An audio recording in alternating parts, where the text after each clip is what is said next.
intoxicating, I thank God he gave it. So I'ma put my pain into play with it, stay in it, babe, boy, stay drippin', stay whippin', stay lickin', sippin', steady trippin', never simpin', but chasing women who stay strippin', still grippin', traffic rippin' through, acting like they so missing, living like it's no limits, only one life to live, so they live it the quickest, tryna get their pockets the thickest, tryna stack racks to the ceiling, dreamin' of making $1 million, wind up in and out of prison, some of them even get killed, tryna make a killing, we just some fishermen, tryna reel them in, film it like a movie reel, just tell them to keep it real, back in the saddle I'm battling, battle the snake when it's rattling, demeanor, me to the mannequins, so I'm never fretting or panicking, packing this heat on my flows, watch the gym and go blam again, used to have brothers block so bad, but praying to him and never jam again, all of these verses is bullets, you running, I'm gunning, I'm aiming, you slipping, you ducking and jumping, I'm dumping and thumping, no fronting, no bluffing, I'm huffing and puffing, y'all stunting for nothing, I'm standing for something, I'm chilling, I'm coolin', ain't dropping, I'm zooming, I'm killing it, Freddy Krueger, villainous, Lex Luthor, I know y'all feeling this, Mikey Miles when he's on fire, watch the flames burn high, I've never felt more alive, yeah, really spitting, I'm losing saliva, eyes on the Messiah, so I'm never faced by Jezebels or Delilahs, the devil's a liar, following the Lion of Judah, the ruler. All right, y'all, this is a Press for Conversation podcast. I'm your host, Mr. Laidback Corey. I got my special co-host in today. Hi, Lala VInlea. VInlea. We got two special guests in the house. They ain't even just special. They hot, they fire. You know what I'm saying? These guys are really, I found them on Instagram. They're really doing their thug thistle. They're really doing their thing, man. RND Music, what's up, y'all? What up, though? So what's up, y'all? What made y'all, how did y'all merge together as one, as R&D? How did y'all merge together? Oh, that's a good story, man. It's a good story. So, I was running with this group of cats back there in the Bay Area, Northern California, and I was 19 years old, so it was just outside of high school, but some of my friends from high school. And one thing we used to do is we used to go sneak onto this beach in San Francisco, and we would light a bonfire, and we would roll our blunts, and we would freestyle. And one night, my friend Dre had invited some people that we didn't know from, I don't remember the connection that he had to you in your workplace, but he knew somebody that knew Demauri. So Demauri pulled up, and he was a little bit uncomfortable, I think, in that crowd. Just a little bit. And but he heard me and Dre freestyling, and we was terrible back then. But we connected over our love for Kendrick Lamar. That was the first thing we was talking about. We were debating whether or not To Pimp a Butterfly or Good Kid, Mad City is the better album. We had differing... To Pimp Butterfly, you feel me? We had differing positions back then, but I came to see the light later. And so, man, we became like brothers immediately, you know, to the point where like my family calls him their son, you know, his pops calls me son. And we started making music because his pops was a rapper. So he had a studio in the garage, and we just immediately became a duo. And we made probably 2 years worth of really bad music, and then we started making music that was a little better. So on a personal level, what age did you guys both get into music? Like, was you a jet? Was it childhood, teenage years? What made you guys be interested individually?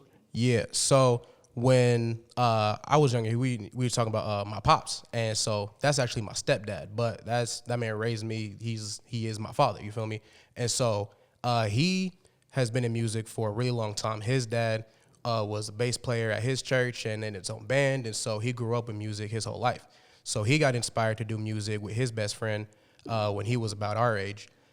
So as they were raising up and they were doing their own thing, they've had a lot of great opportunities to perform in front of a bunch of different people. They've actually opened up for Common before when they was really underground.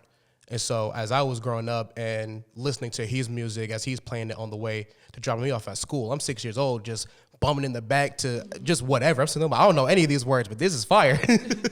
And so I'd be writing down lyrics just about stuff that, just random stuff. Like literally wrote a song about working at his job. And I'm like, I don't even work at this job. And so as I kept growing up more and more and listening to more music and became more inspired in my own different ways, I really just was able to craft my own until I met, Renegade. And then we started to merge ideas. We started to merge our music together. And it was like, it just fit well together because we was already brothers at that time. So I was like, you know what? This would vibe together well. And so that was our journey. What about you, Renegade? How old were you when you decided that this is what I wanted to do? Yeah, I was, I don't know, I was 8 years old when I first started writing music, and my father was a songwriter as well. More so behind the scenes. He was also a musician. He played piano, guitar, electric, acoustic. He was a drummer. Did everything. It's beautiful that both of you guys as role models has been your guys' fathers. That's not really something that's common now the day and age. Right. No doubt. Going in the milk and never coming back type shit is happening. Right, Yeah. right. Yeah, well, and Demauri's got some of that in his story, too. His biological father's not the man that we call Pops. Right, right. Yep. Yeah, so, but, yeah, music was definitely in our blood, I think. And my father was more in the church, so he was into, like, gospel music and worship music, and he was writing music in that kind of vein. So I started writing raps at 8. I fell in love with hip-hop.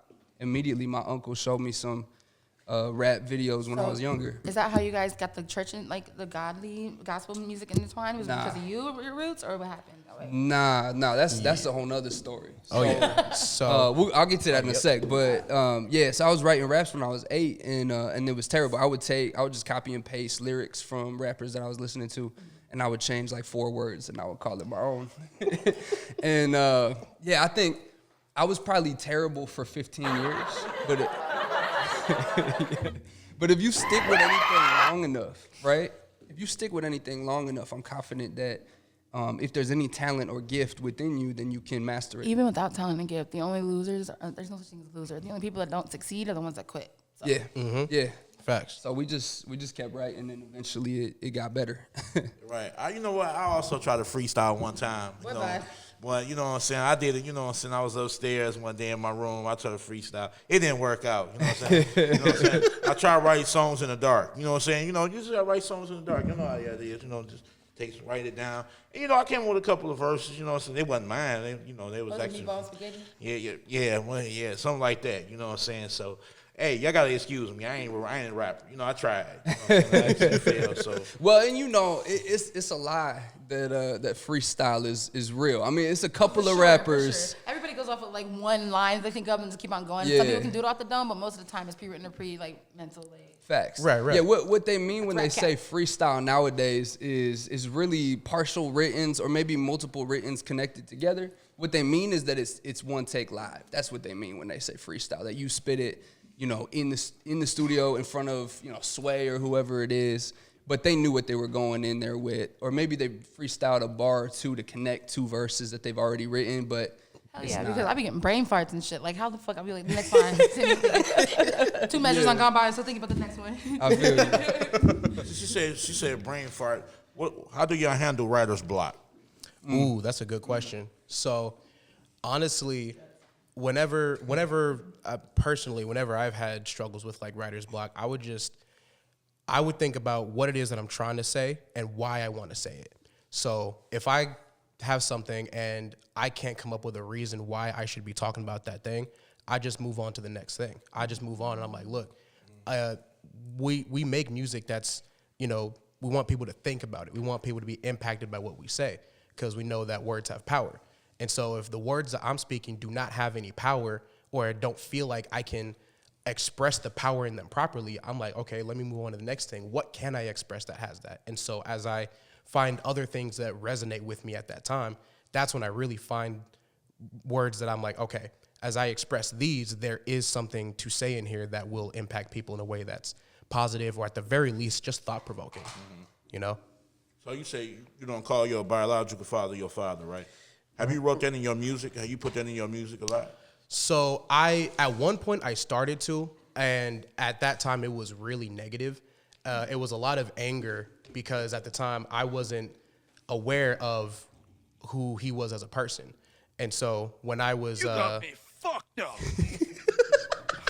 So, and he did at one point. He really did. But as I've grown up and just become a man, I've reached out to him more, and he's reached out to me more, and we've gotten to actually connect on music because my biological father, he's had a lot of ties to music as well. He went to go chase his music dreams in Los Angeles when I was 2 years old, and even though like there was a lot of resentment for him in that, as I grew up, I'm like, man, this music thing really is powerful, and it's a beautiful thing to have in your life. And so at one time I did write stuff that was really negative, and then I noticed myself being able to be a lot more empathetic towards him, especially thanks to my mom, because she was able to forgive him for a lot of the things that she felt, and seeing her forgiveness as an example was an example to me. And I was like, okay, let me actually think and have these conversations with him. And he's just another guy, you know. He's a man. He's made mistakes, but at the end of the day, he's somebody that I could relate to in a way that is important to the both of us. It's beautiful. I like the fact that you guys are so attached to your families. Now let's get off a little less of the personal note. Let's get into the business aspect. Any new tapes, any new singles, anything you guys are excited about? What things do we look forward to? Things like that. Yeah, so we have a EP that we've been working on, a second EP that's based on an album that we're planning on working on and coming out with. So the first song that y'all played tonight, without a doubt, that was from our first EP, which is Act 1, Strength. And it's based on a Bible verse that is from the book of Mark. It's chapter 12, verse 30, and it just talks about where Jesus says, love the Lord your God with all your heart, all your soul, all your mind, and all your strength. And so the first one that we worked on, that we released, was Act 1, Strength. That's one of the ways in which we want to love God. And the second EP is going to be another one. You want to explain a little more on that, Renegade? Sure. Second EP is called Mine. So the first EP is us just coming out the gate with the hardest beats, the most energy, right? The fastest flows that we got. Second act is more mine, so it's more like showing you the structure, the way that we craft our rhyme schemes, and just more complicated. So being more vulnerable. Yeah. Well, not so much. It's more metaphors, word plays, kind of still showing, like flexing our muscle a little bit. And then the third EP is going to be Heart, and the fourth EP is Soul, and that's where it gets more vulnerable. And we start touching on social justice issues. We start touching on more worshipful kind of music and kind of the message that we want, people here to hear. I think it's something to point out that a lot of people, especially artists our age, don't take the time to plan out as much as you guys have planned out. You guys have like the next 3 tapes like already figured out what you want to do, not even recorded yet. That's beautiful. That's an amazing thing. By the way. Yeah. Thank you. So how long did it take for this? How long did it take for this EP to drop? What was the process? Take us through the process of what y'all had to go through to get this EP to come out. Yeah. So it's honestly been a lot of, like, we're perfectionists. That's one of that's for sure. Man, yeah, too much. So it's right. It's a double-edged sword. It's a blessing and a curse, just because we know that we are capable of releasing incredible stuff because of all the work that we put into it. We believe in putting in those 10,000 hours in order to make something incredible. And so, on the one hand, it's shown to be worth it in just the quality of our music and what we want to release, and it also takes a little bit of time. So like some of these songs sometimes too much though. We've had some debates where it's like, bro, if we don't drop, we'll never drop. You know what I mean? Like facts. Like without a doubt, we have worked on that since 2020. Yeah. We have spent years trying to perfect that. I've gone back and rewritten my verse at least 3 or 4 times. And it's crazy because I heard y'all sound different on different days. You sound different on the studio. That's true. That's weird. Yeah, though. very true. Yeah. Being able to switch your cadence and tone as an artist is like literally key, because at the end of the day, like, don't get me wrong, I love listening to my favorite musicians, but you don't want to listen to the same tone, the same flow, same style. Right. Like by the time I listen to an album in my car or like just driving around and shit, I'm done. Like I don't want to listen to the rest of the fucking Right. Facts. And you know, I tell D that all the time, that like if I wake up one day and I'm sick, I'm like, bro, let's go to the studio. Like, let me record what my voice sounds like this. You know, if I I practice like different liquids, like me drinking water and my voice when I'm drinking like an Arizona or a Gatorade or something like that. It all sounds a little different. Coffee. So I practice like trying to use different things just to have my voice sound a little different that day when we go in. I know we're recording. Now, speaking of that, we know for the people that's here in Detroit, it's cold as hell. Very. You're not lying. Very. So you gotta tell me about this song, and I don't blame you guys. California on my mind. Yeah. Tell us about this song. And I know the first thing y'all thought about was the weather. Yes, sir. No doubt. So please elaborate. Yeah. Yeah, man. I think it's it's just us being a little homesick, maybe, you know. Okay. We love Detroit, and we're happy living here. And you know, I've been here. It's been 7 years now. D a little bit newer, but we have no plans to leave. And at the same time, it's not too much time that goes by without me thinking about back home and everything like that, you know. So every once in a while, you got to go back and visit just to remember, you know. Yep. Yeah, that's right. And you know, like I was born and raised there. All my family's still out in California. Like the majority of them are still in the same place. And you know, we had mentioned the Bay Area before. That's where we grew up. Yeah. And so, you know, a lot of that was Bay Area influence in that song specifically. It was almost like a love letter to you know, to home, being like, hey, look, we're thinking about you. We love all that you've done for us. And almost like because of that, we've been able to grow and to come here now and to, you know, walk into our purpose now. And so it's just like a thank you for everything that you've done for us, so that now we can continue walking in what God has put us towards, you know? Amen. Yeah. So wait, I think I might have missed it. So what exactly made you guys move over here? Did we talk about that? Did I something? No, not yet. Okay, so what the hell? You went from one side of the coast to the other coast. Yeah, it's man, it's a long story. I probably have to abbreviate the version that I normally tell people, but yeah, I would say for the most part, what happened was I was getting ready to go to college, and I was supposed to get arrested, so I was getting booked. I was in cuffs. He needs some milk. That sounded me jump on my skin. And God brought me through this process, because you had asked earlier if my dad being involved in like worship music is what led to this, and it didn't. I didn't believe in God at all. And yeah, I got in a lot of trouble as a kid, especially as a teenager, and then I had a substance abuse problem. And so God brought me to my lowest point, and then I prayed and I asked him to just show me if he's real. If he's real, show me some kind of sign, you know? And show you. the long story, I could tell you the signs, but the short story is he showed me. So, right. So what happened was, it was my mom actually who got in my ear and convinced me, okay, if you're gonna go to college, you need to go somewhere that's a healthy environment for you, because you're just, you know, walking out of this lifestyle and this struggle. And so I was gonna go to Arizona State, which was, you can pay in-state tuition if you're from California, you go there. But everybody goes there and just goes crazy, right? Yeah, and a lot of partying and I got some friends. You know, I got a friend who dropped out of Arizona State because he was just doing cocaine and meth, and everything started selling. And you know, so I went to this school called Concordia University, which is down the street from University of Michigan. That's what brought me out here. Okay. And then I ended up in Detroit because I couldn't afford nowhere else after school.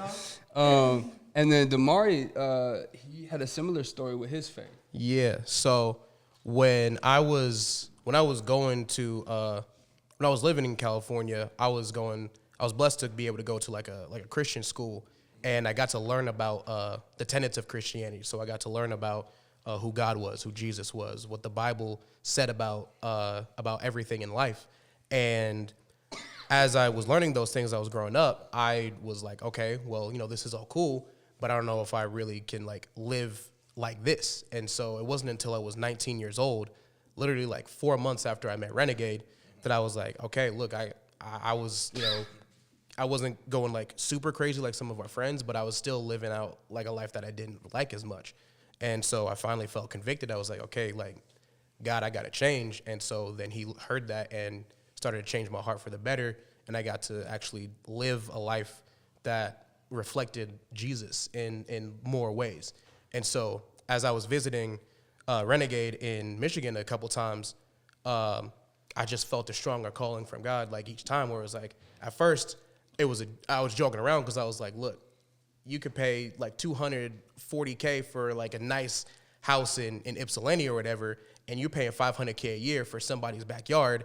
And like, I don't know why he always mentioned the $240K. Like, that has nothing to do. I live in Ypsilanti. We cannot afford a house in that range. Right, but I'm saying like it's outrageous. right. Yeah. And like the houses are like this big. Like you don't Yeah. fit on your neighbor. Like it's Right. Exactly. But like to me, coming from California, I'm like, oh, that's fantastic. I might as well live out here. Am I gonna afford that one day? I don't know, but Well, you can always go to Beverly Hills and lie and say you live there. That's what I do. I go to Beverly Hills. You feel me?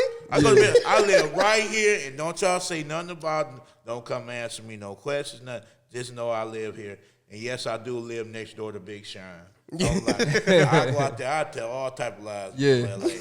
I promise you I will. I go right out there and I lie. Yeah, Beyonce. Yeah, no, she's in my backyard. You know, we have lemonade. By the pool. We drink coffee together. right, exactly. but yeah, like just all that to say that I just felt convicted each time I visited, to the point where one day God just said to me, like, you got to come out here and you got to serve in the city and just love on the people in the city. And I'm like, all right, cool. And so I called him up and I was like, I'm probably gonna move to Detroit next year, by the way. And he was like, what? And I'm like, yeah. Yeah, but I knew it was coming because I had been asking God the same thing. Everybody that lives in Detroit, I always look at people crazy that lives in Detroit every time.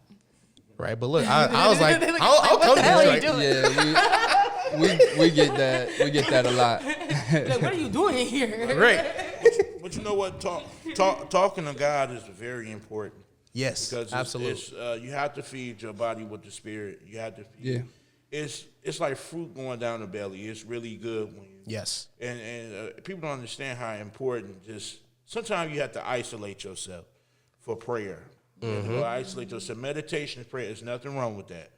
You have to go somewhere so you can, just because you might have a long week.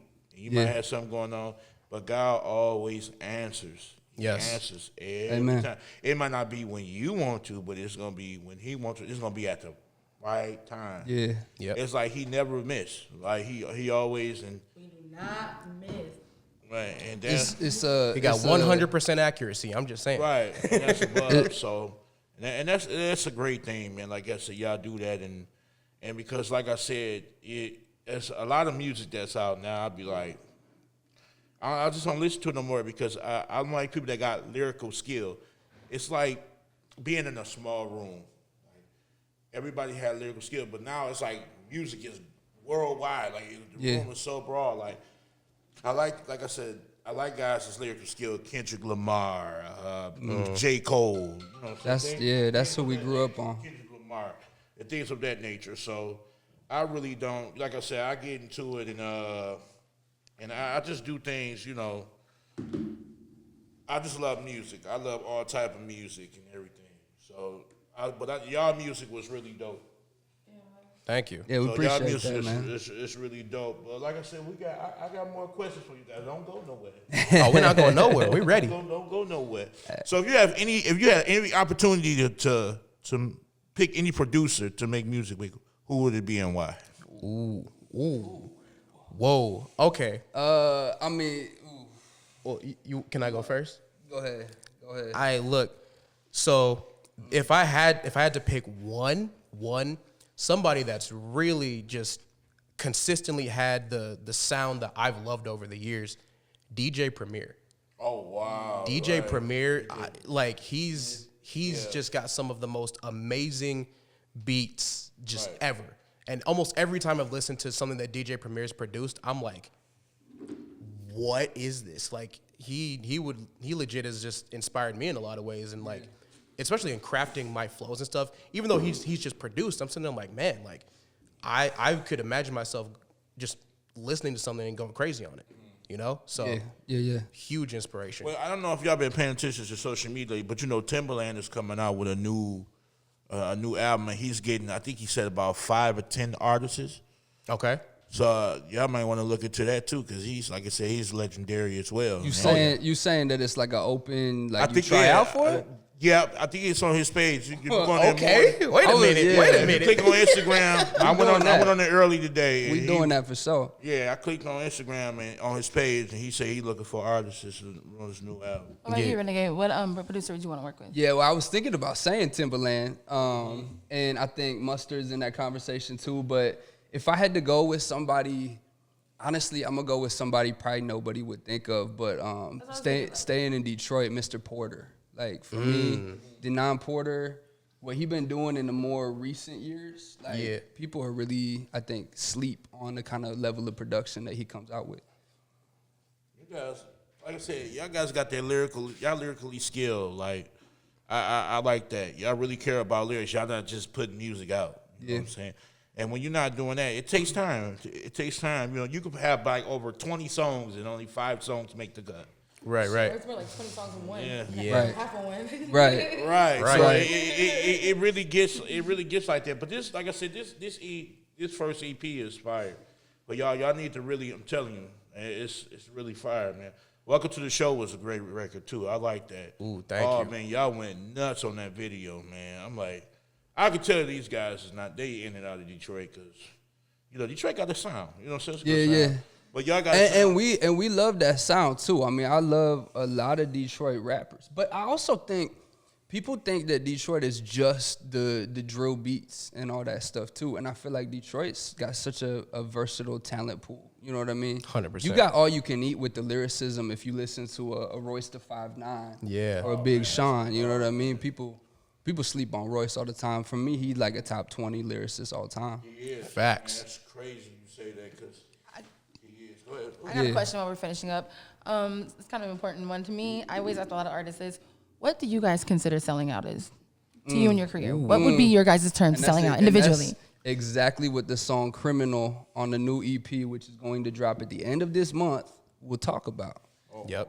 So a little preview for you there. Listen to the song "Criminal." Now, are y'all criminals yourself? I just want to ask. No. No, we're not criminals. I mean, when I It can get that way, you know what I'm saying? yeah. Right. When all this Michigan is hot around here. yeah. Right. High It's winners. always hot, even in the winter. Who Yeah. isn't a criminal in Michigan? Like at this point. Right. Like, at this point. Well, Like who is not? Like come on now. Right. I'm not. Hey, you want us to snitch, don't you? now you know when that's what I'm just saying. That's a crazy question to ask. if it hadn't been for God, though, I mean, when I was a teenager, that's the direction I was headed, you know, for sure.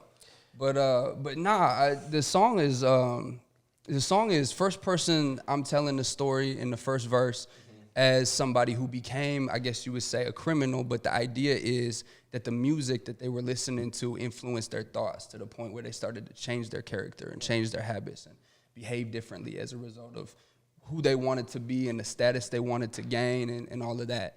And then Demauri it plays the narrator role in the second verse and tells the story from an outside perspective looking in. And at the end, he just ends it with basically talking about what you're saying. He says that you got to sell your soul to me because that's the price in the music biz, basically.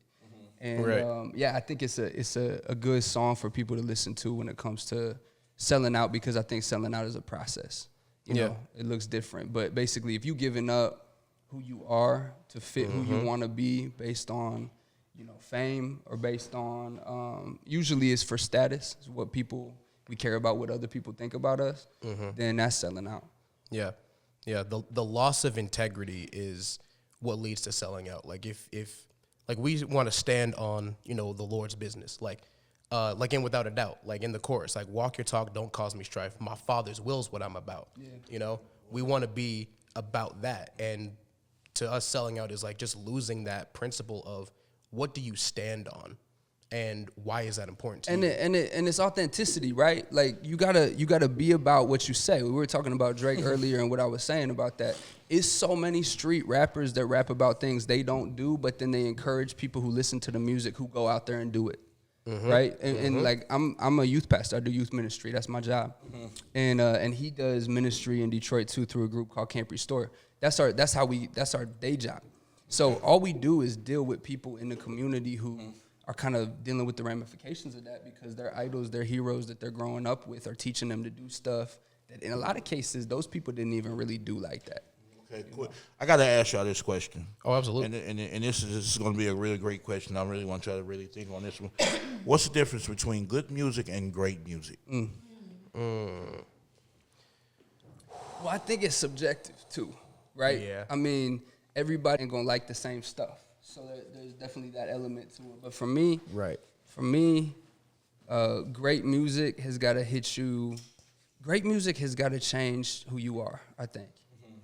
You've got to have lyrics and sounds that encourage me to be a different and presumably a better person, I think. Like, if I listened to your song and I gained nothing from it, no wisdom, nothing impacted me in my heart, there was nothing I related to, then it's not gonna change me in any way, I think. So for me, a great song is gonna be something that inspires me to do something. Right. So I gotta ask you a question, VInlea. When you was doing music yourself. When you still doing music. Right? I'm just have to ask. You know what I'm saying? It took a couple years. I was going through something, but I'm working on literally in the next tape.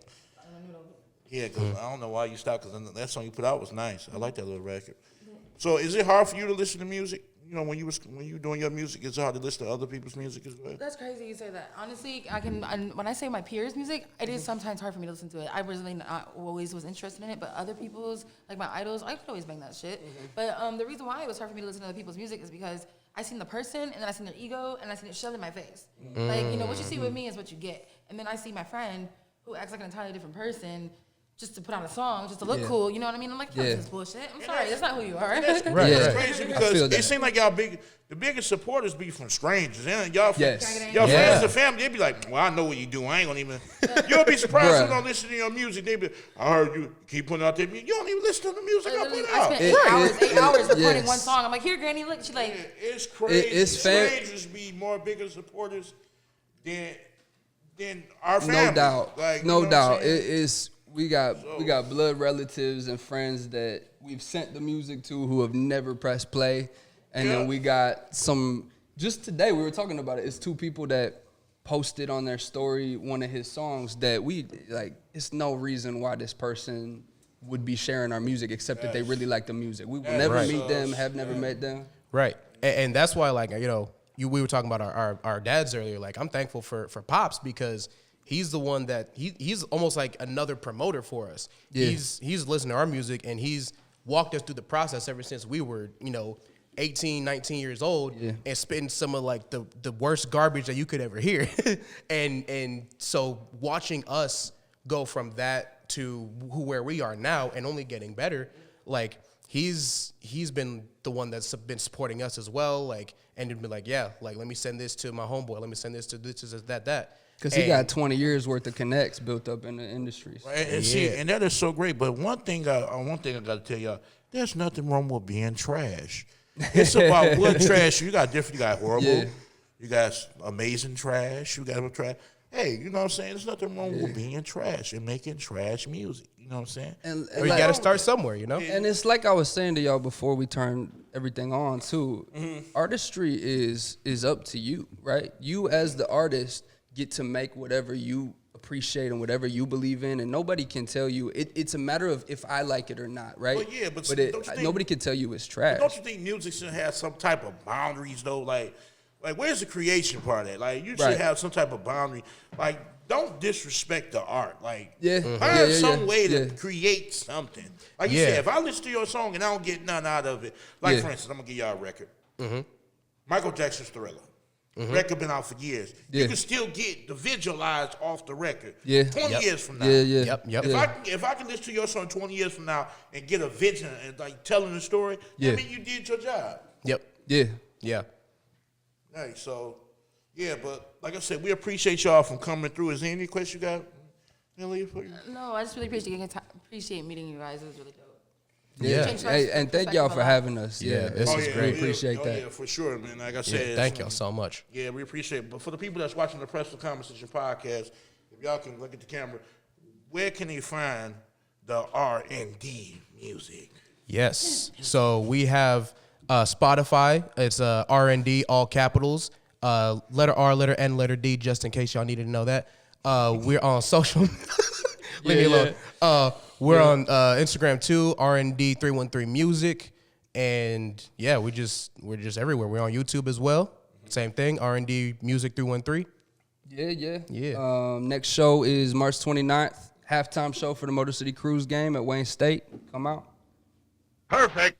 Oh man, we appreciate y'all once again. We appreciate you, VInlea, for coming by. We hope to see you many more times. Because you know how they get, they disappear, Every